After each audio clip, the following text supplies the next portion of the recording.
যার কারণে পশ্চিমবঙ্গ তৈরি হয়েছে,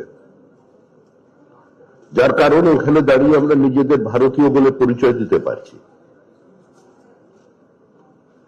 যিনি ভারতীয় সংবিধানের জন্য প্রথম শহীদ হয়েছেন,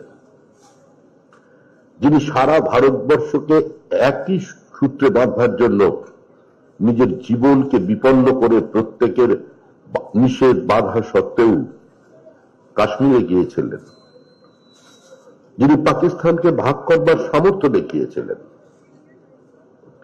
যার মৃতদেহকে 3 জায়গায় নামানোর চেষ্টা করা হয়েছিল শুধুমাত্র ভিড়কে কন্ট্রোল করবার জন্য। মানুষ সারা রাত জেগে ট্রাম লাইনে পর্যন্ত শুয়েছিলেন। গভীর রাতে যখন বিমানবন্দরে শ্যামাপ্রসাদের মরদেহ পৌঁছেছিল 24 তারিখ রাত্রে, 25 তারিখ তার দাহ কার্য সম্পন্ন হয়। সেই জনপ্লাবন যা রবীন্দ্রনাথ ঠাকুরের পরে দেখা গিয়েছিল কলকাতায়, তা দেখেছিল শ্যামাপ্রসাদ মুখার্জির সম্পর্ক। সেদিন অনেক বরেণ্য ব্যক্তি ছিলেন।